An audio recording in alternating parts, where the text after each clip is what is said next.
Okay, so from here on out, I will be recording the EchoCast podcast, and then we will play some games. Probably Division, but we'll see. Welcome to the EchoCast, episode 118. We're going to call this one Skyscrapers in Flight. Afternoon Delight? I don't know. This is a podcast about the Division 2, its community, news, speculation, and updates. I am Bon Diesel. I do Division stuff such as this podcast, Twitch streams when I'm able, and YouTube videos supposedly about the Division 2, its community, and such. Please take a moment to subscribe and rate the podcast on whatever platform you listen to it on, as it helps the show get noticed and shared. This episode, we will have a state of the game recap, Division 2 news and speculation, community topics, some listener questions, and content updates. I want to thank this month's Patreon supporters, Hassan, Christian, Darren, Tim, and PK. If you would like to support this podcast and my other content, please check out patreon.com/BonDiesel. I am willing to do some type of promotion for new and existing patrons. If you have any ideas, let me know. I am all ears. Okay, let's jump right into the state of the game recap. This week we had Hamish, Yannick, and Johan talking about various updates with the game, including a new appearance mod system for Title Update 11. So they talked about a unplanned maintenance that came up last week or this week, whenever you're listening to this, to handle some issues with the game. They spoke specifically on the blue screen issue that PS4 users have been having. It sounds like they expect that that's like mostly fixed, but not entirely. My understanding of that error is that essentially the OG PS4s, and maybe Xboxes, I haven't really heard as many issues, but I'm sure they're there. Just kind of can't handle the game anymore. So they're probably working on stuff to lower assets, potentially for the OG systems, so that the game doesn't crap out on them. Oh, Division 3, please be next-gen exclusive. I'm sure you will be, if you even exist. They did give a schedule for State of the Game, showing that they will talk about the new appearance mod system in this current episode, rainbow loot balancing on the 26th of August, and finally the skyscraper mode and new gear on September 2nd. They also put in there that they'll be discussing the PTS on September 2nd as well. The rest of the show is mostly them doing a fairly simple deep dive into the appearance mod system, which is essentially a transmog system, if you've ever seen that in other games. Games like Assassin's Creed, Ghost Recon Breakpoint, a few other games. It's really common in this genre to be able to do this. And what it essentially is that you can apply or wear gear on your character to get the resulting stats and buffs and stuff that you want. But what it also means is that you can modify the gear to look like other gear, just for purely aesthetic reasons. They did clarify this is only going to apply for gear and not for guns. They did say that gear dyes will work on the transmogged gear. So if you take your chest piece from looking like a Araldi piece to looking like a Bulwark piece, because it will work with gear sets, you can still dye it if you have the dyes that you want, and that it will save on like a per item basis, because it essentially works like saving a dye to a piece of individual gear. It is per item, so it sounds like if you have a specific piece and you change it to look like something else, it's not going to make every piece in that slot you put in look like that. You'll have to change it per piece. There is going to be a system of like a bank of these appearance mods, and it sounds like it kind of works like the attribute library that we currently have for guns and gear, where when you collect an item that has a unique appearance variant, it will save that to the bank, and even if you delete that piece, it'll still be in there. It's not retroactive, so when Title Update 11 drops, you'll immediately have access to the appearance mods of all the gear that you currently have, including gear sets, but excluding exotics. And as you'll have to, if there's gear variants that you want to put on your character, from an appearance mod perspective, you'll need to find that gear or buy it from a vendor and then just delete it. So I've actually already started kind of buying pieces that I know I'm probably going to want to make it look that way, and then I'll just delete them once Title Update 11 comes. Okay, so then that was about it. So they didn't really have a ton. The first commentary I'll give is it's really frustrating, and I genuinely feel bad for the devs a lot on these things, because especially the comm devs, like Hamish and Yannick and Johan, they they don't design the game. They don't make the decisions on what's prioritized.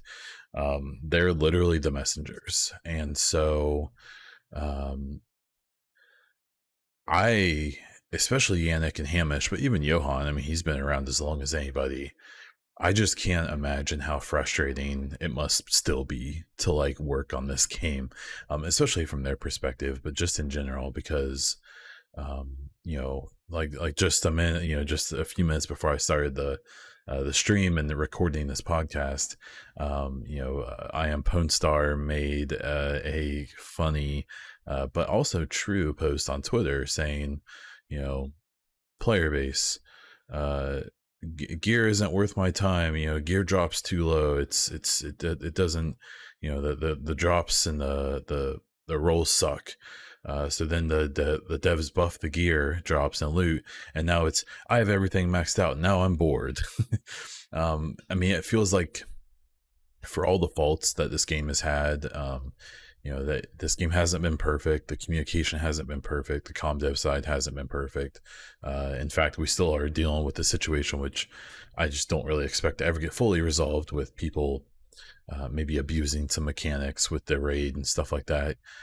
Like that kind of stuff, it just doesn't, sometimes, it's not perfect. They're not perfect, right?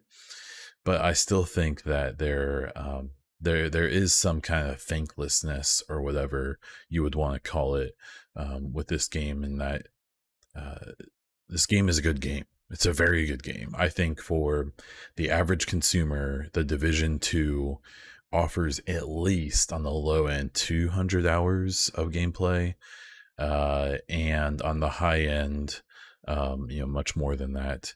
That we I just don't think people fully appreciate, I'd say 200 to 500 hours for most people. And I think for, I remember when Fallout 3 and New Vegas came out, and the idea of playing the game for 100 hours just blew my freaking mind, especially a game like that.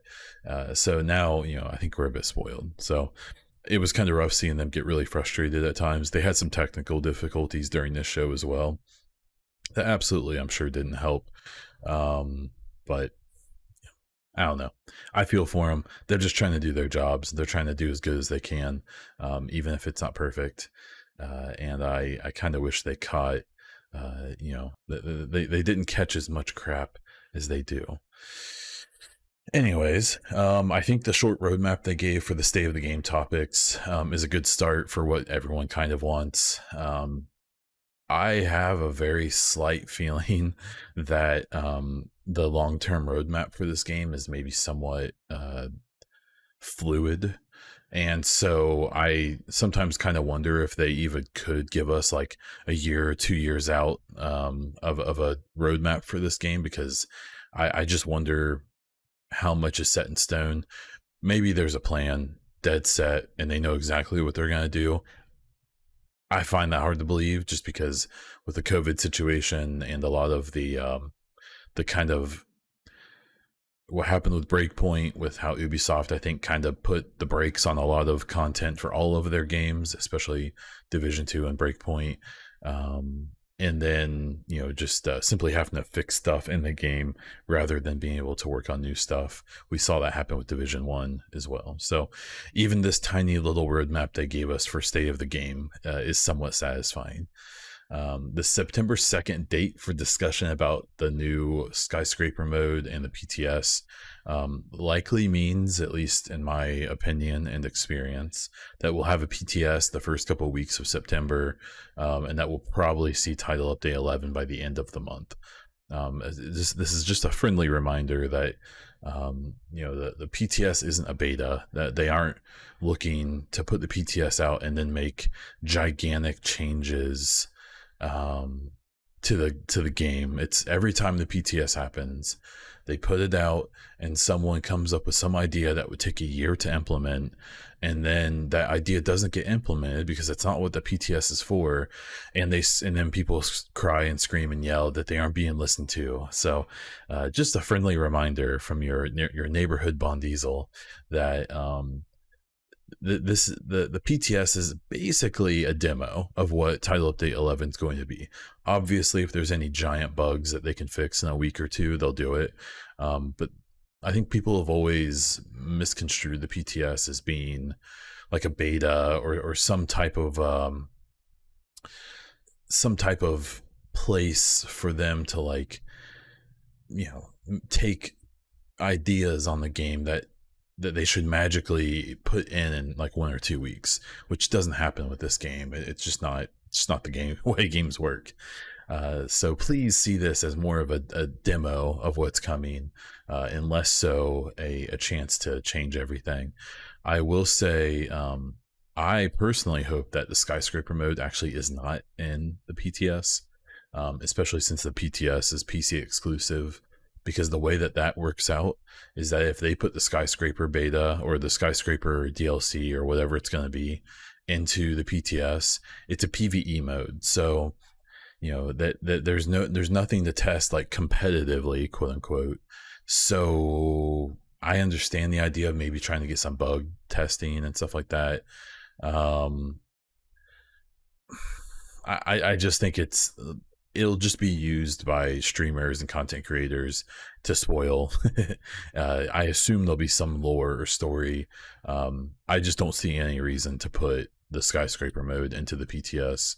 It's only going to make people mad, especially console players who, can't even get the early access, because that's essentially how it would feel. Supposedly the Skyscraper mode has 100 floors, and every 10 floors you'll have like a checkpoint. So maybe if the PTS has like floors 1 through 10 and that's all you can do, they cut it off after that, maybe that would be okay if they really do want to test it, but we'll see. I am kind of curious. The appearance mod system, in my opinion, is awesome, because I think this game is entering kind of a play it because you like it stage. Obviously, we have the Skyscraper DLC or whatever it's called coming. They say that there's more content coming than that, so I don't really know what that means. None of us really do. I see in chat that maybe there'll be some files in this PTS that would clue us into what's next. I hope not, even though I kind of hope so, because honestly, those leaks from the last PTS kind of kept me going, kind of kept me excited about stuff. I just think this game, even with the Skyscraper DLC, which I hope is really cool and awesome and super fun and replayable, I think this game is hitting kind of a point of playing it because you like it, because you like the way the game feels, or the world, or you like just jumping in and killing some stuff. And Division 1 in the last 2 years of the game, I honestly mostly just jumped in, ran world bosses, and after 1.8 came out, I ran underground. What was it? The 3 not directives, basically the 3-part underground on hard level with a balanced tactician build was just so fun, mostly because I got to fight hunters, which is something I've been striving for in this game in Division 2 ever since it came out, because I don't feel like collecting eyeballs and turning lion statues to fight a hunter who's just going to disappear. But I digress. So this appearance mod system I think is really cool for this stage in the game where you just want to make your operator look really cool. I posted on Twitter that I hope that maybe now I can actually make my agent look like what I think these agents would actually want to look like. Maybe I'm a bit too hopeful, but I even posted a picture of my Escape from Tarkov PMC and hoping I can kind of make him look like that. The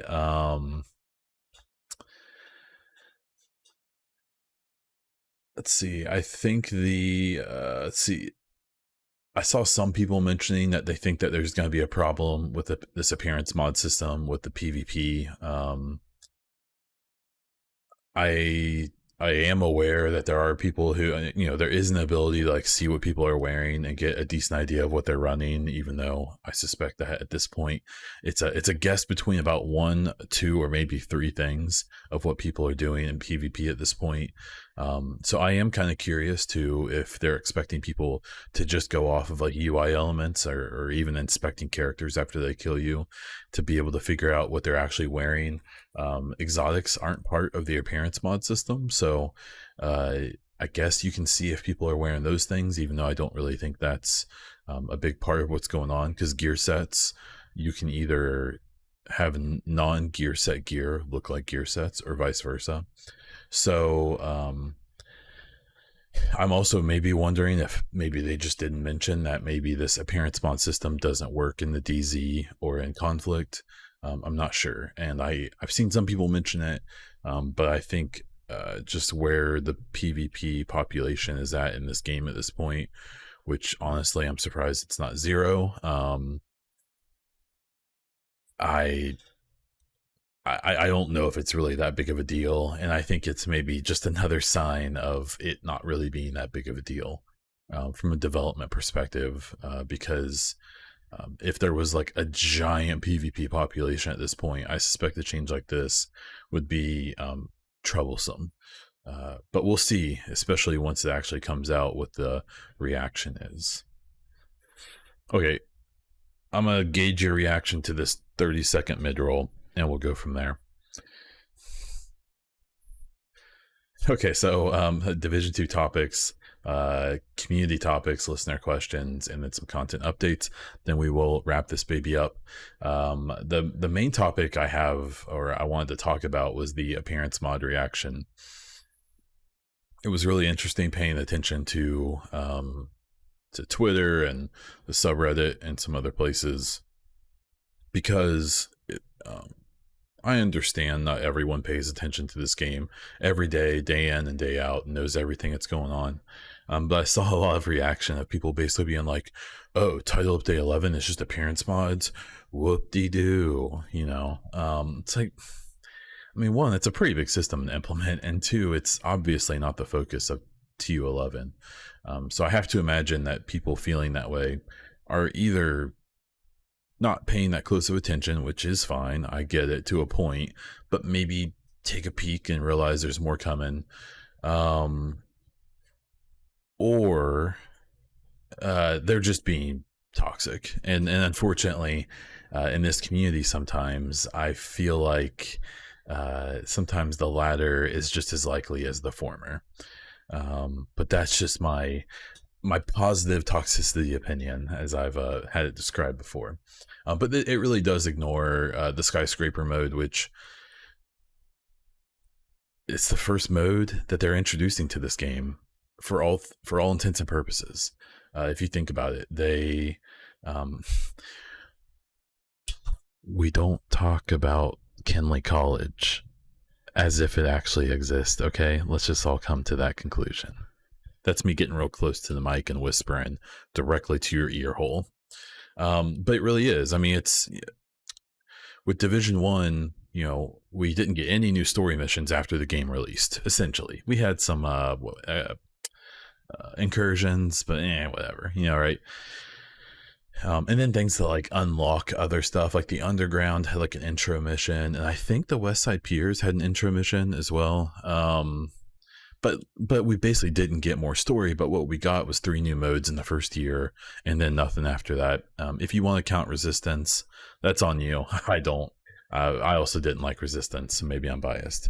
But with Division 2, what we've gotten instead is a lot more story. I'm not going to necessarily say it's the best story or the best content in the world, but it exists where it didn't in Division 1.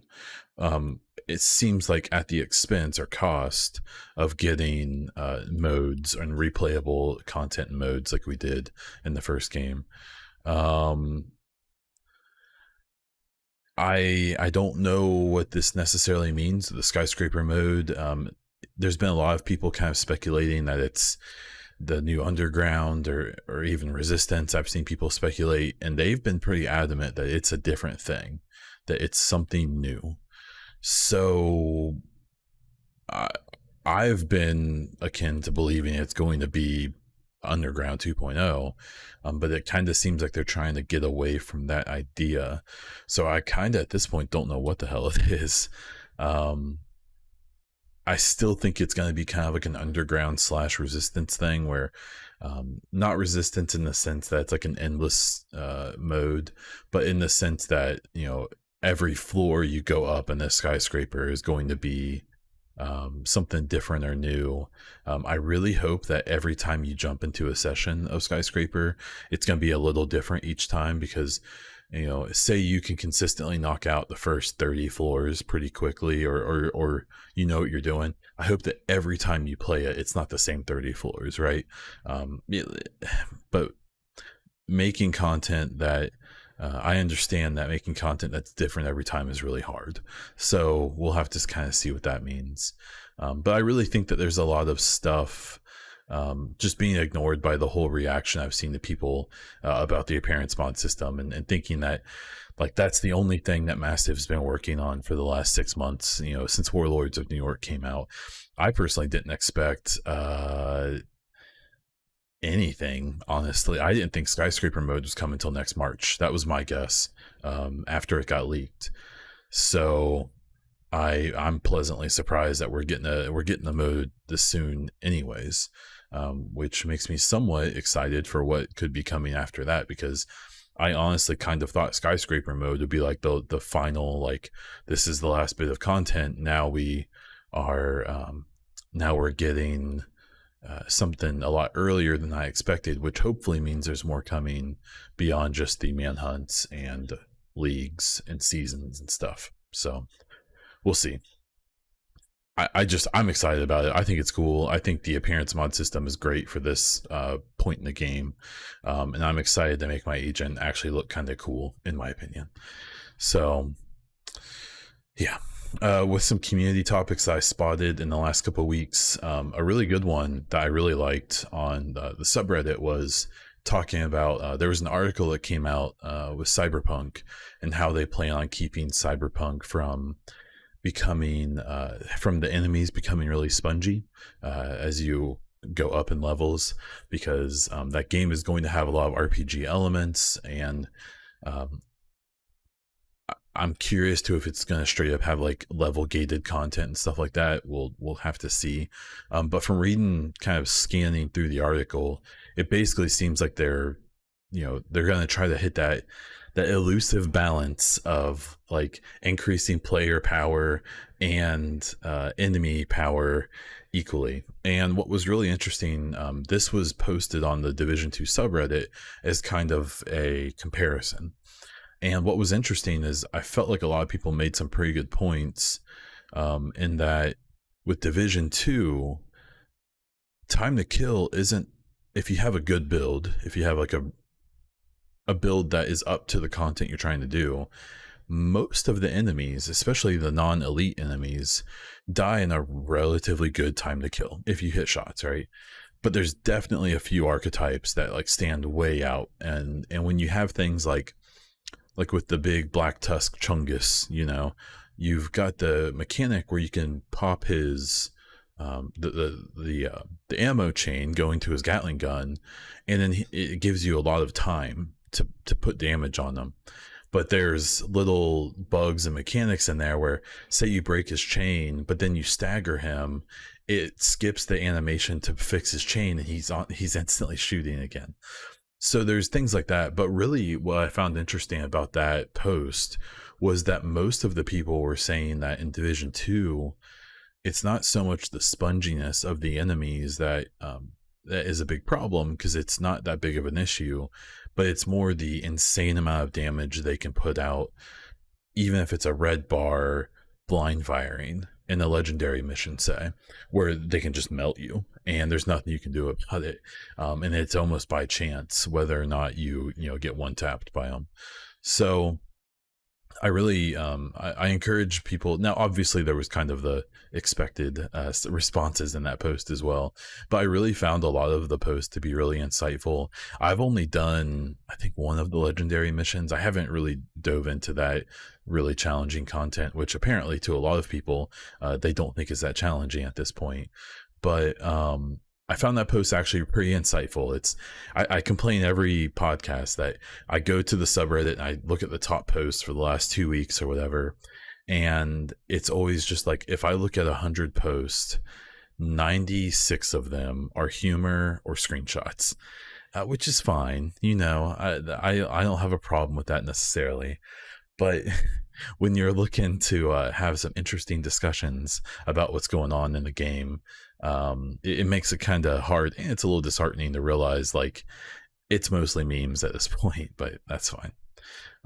There was another post that I just personally agreed with, talking about there needing to be some type of apparel event where you can collect the rogue outfits instead of the stuff we've been getting. I really thought that this last apparel event was going to be that, because it was Phoenix Down or whatever it was called.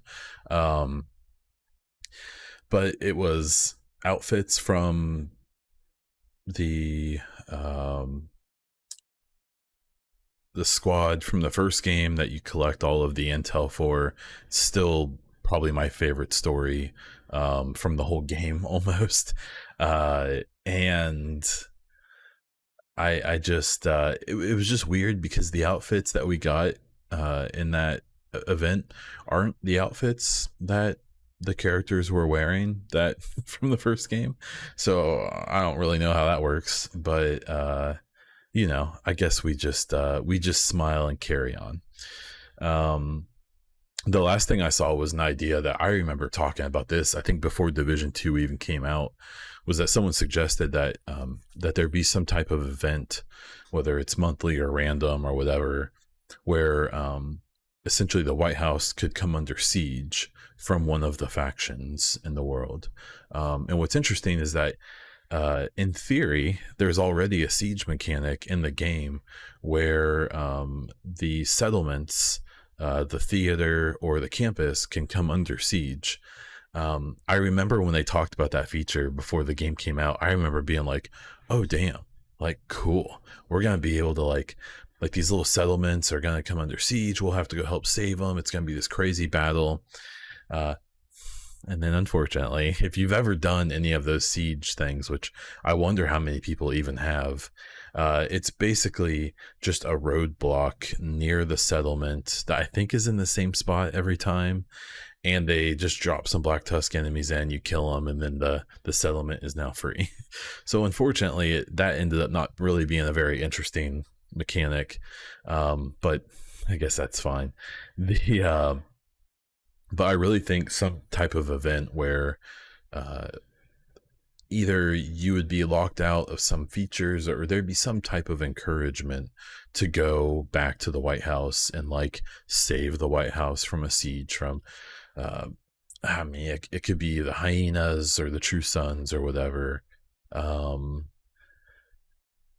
don't know. Wouldn't anything kind of be cool at this point? I feel like I'm excited about stuff that's coming, but there's just so many little opportunities for stuff I feel like never really got fleshed out, and I kind of wonder if it ever will.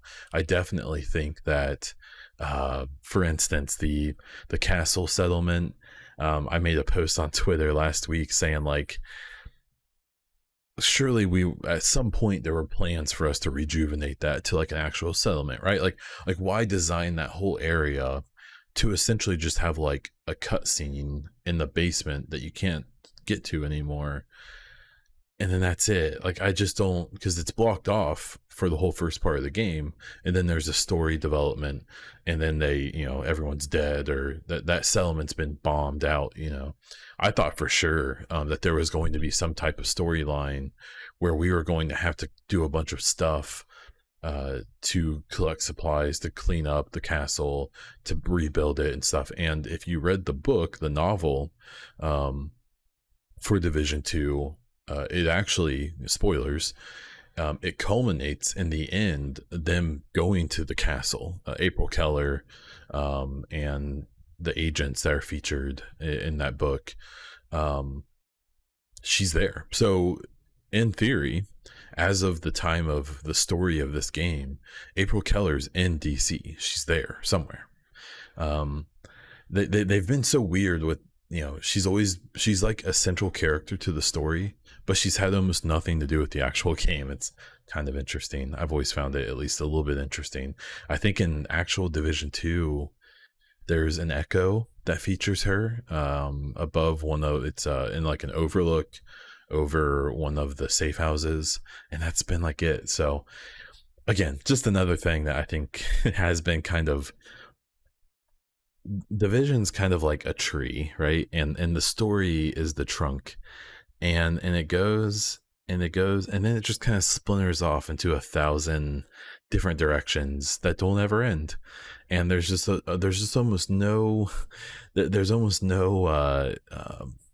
finish to anything in the story or the game, which I mean leaves a lot of things available to touch on in future content, but it's also kind of unsatisfying when almost nothing has like a nice buttoned up end when it comes to the story and lore in this game.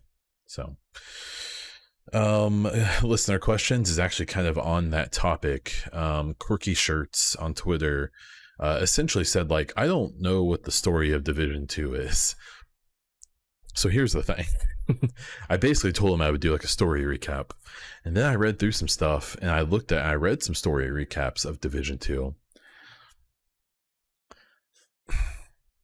So there kind of isn't really anything to summarize, because there's a lot of story. Division 2 has a lot of lore. There's a lot of like I just said, there's a lot of things happening in the game at any given time.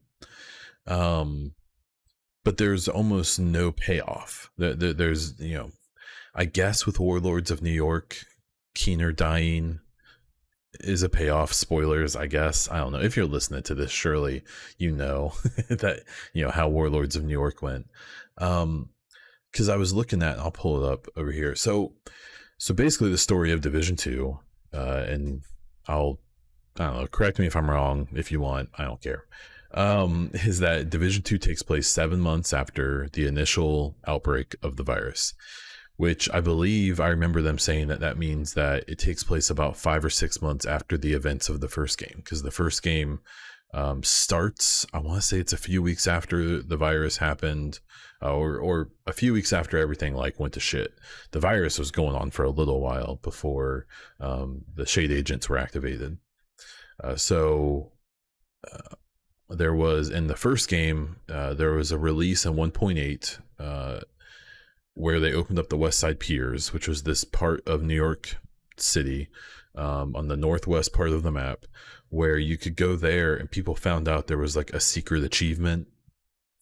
And when people figured it out, what it culminated with was you getting into a room that was broadcasting a message that was a shade alert, asking all of the agents that were still active to report to their like home base, which in the case of the agents in New York is Washington, D.C.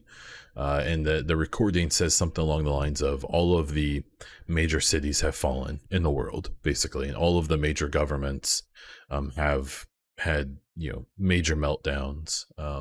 Though I do think it would be interesting if they ever explored that, if there were any governments that like survived or like locked up their borders and stayed somewhat functional. But we'll see. So what Division 2 does is it puts you in the in the role of an agent that starts off in kind of a nondescript location somewhere in the Northeast. It's like a harbor town, so I assume it's in like New England or something like that.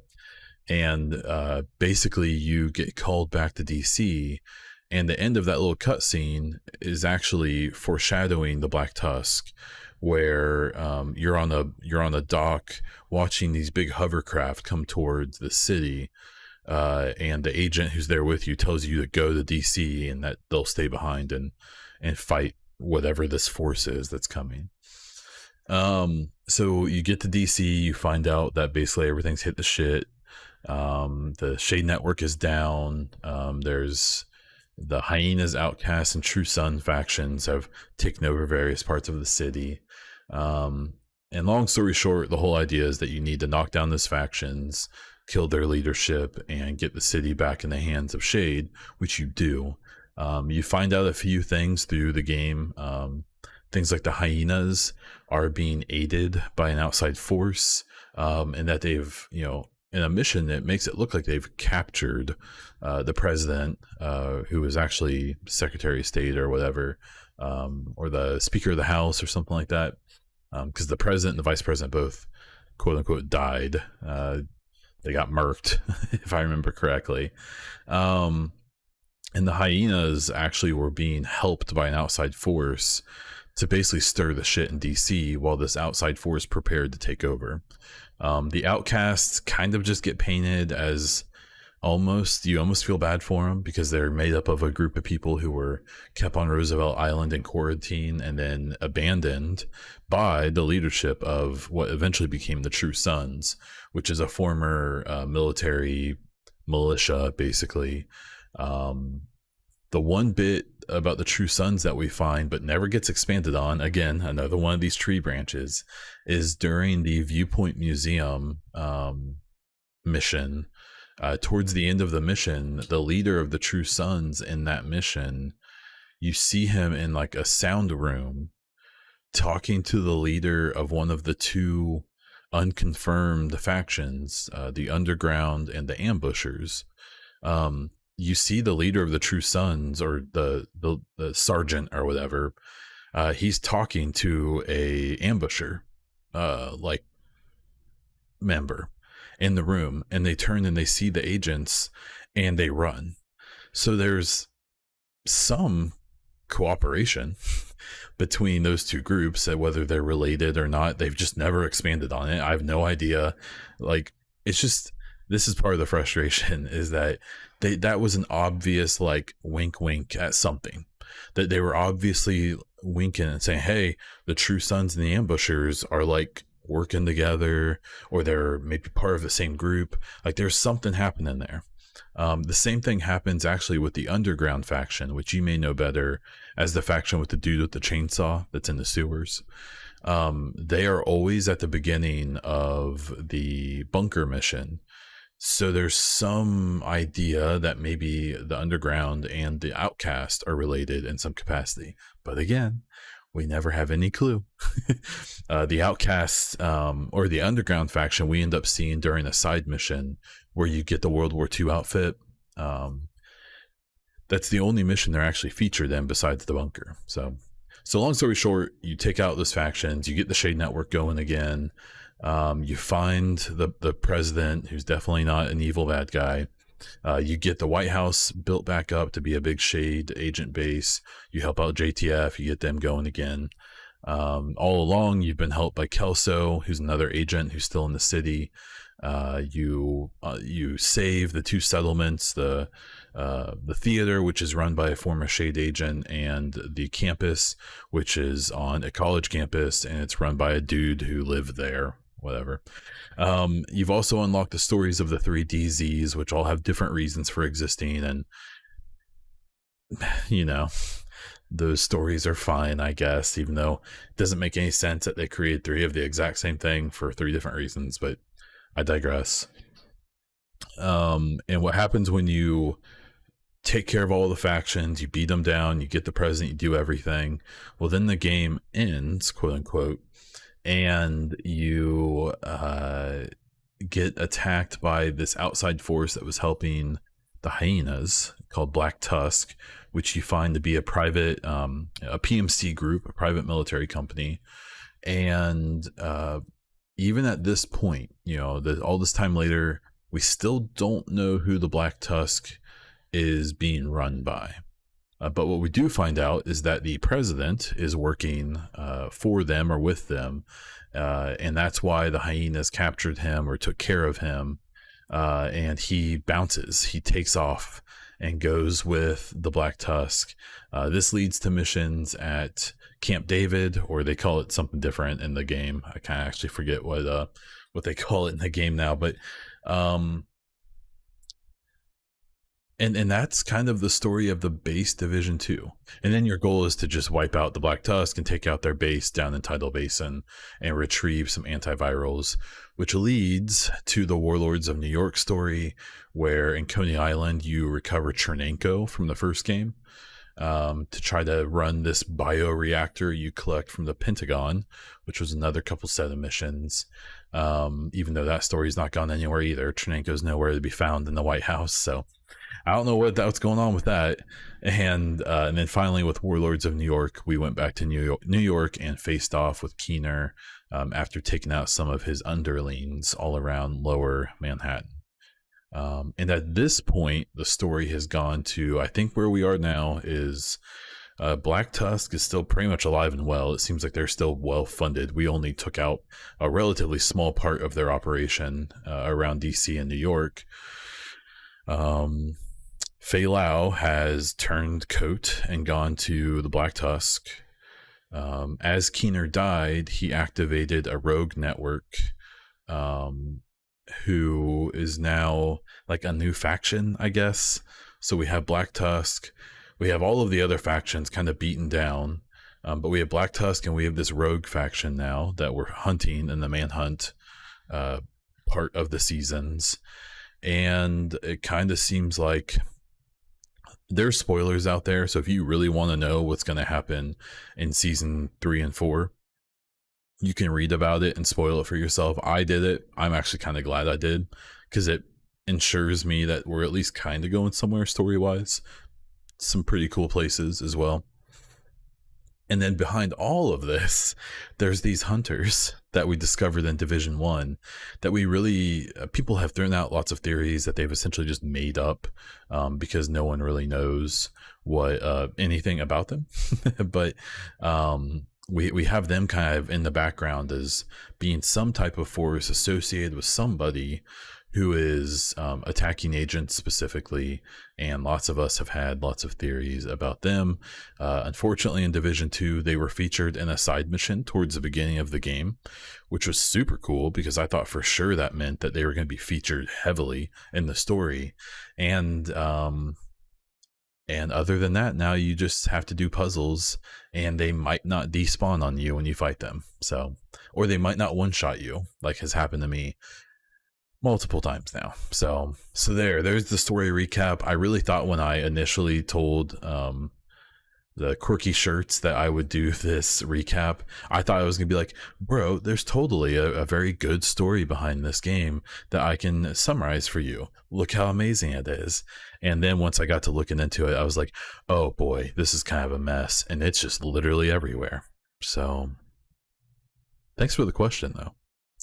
So for some content updates, I will be streaming Division 2 next week when the final rogue comes out, because that also means that we will be able to fight Hornet in a special mission somewhere. I promise there's not leaks that tell you exactly where it's going to be. I will say that the leaks don't tell you what, if you remember the Roosevelt Island mission to fight the last manhunt target was changed pretty significantly. It was actually, I really liked it. I thought it was pretty cool. Hornet will have the same thing somewhere. I'll let you look up the spoilers if you want. I'm actually pretty genuinely excited for that. I think that's going to be cool. I don't really understand why they made Hornet like a completely different person from the first game. I assume the voice actor they couldn't get again. So the person they could get, they just kind of molded the Hornet to become kind of more like them, which is fine. But the fact that Hornet's even back, even though we killed him 1,000 times, is just realize that because Hornet is back, that means, in theory, no one who has ever died in Division 2 is really gone. Just keep that in mind. That's all I'm going to say. And yeah, we'll do that. I don't really have any other big content plans. Bay Diesel is going back to her teaching job this coming week, which I'm horrified about. If you want me to be totally honest, it sounds like a horrible idea. She teaches at a really small school, and they do seem to be taking pretty good precautions. So if that's comforting at all, I guess I feel a hair better about that, but we'll see. So that means that the next week is going to be kind of crazy, but that also means that we may actually be returning to some type of routine, which may mean I can start streaming a little bit more as things kind of get buttoned down. The last 6-7 months or 20 years, I don't really know what it's been. I've been kind of wild. So So be patient with me, but I think I might actually be able to start taking this stuff a little bit more seriously again. We'll just have to see. So that's where I'm going to wrap up this episode. I am Bon Diesel on Twitch, where I try to stream a couple times a week. Please check out my Twitter at Bon Diesel, or if you don't want my personal opinions on stupid things, you can check out the EchoCast Twitter account as well. If you just want Division stuff, if you want some cool EchoCast or Bon Diesel merch, check out designbyhumans.com/shop/Bon Diesel, or just search for Bon Diesel on their website. There's actually some kind of cool stuff on there. And that's all I have. So until next time.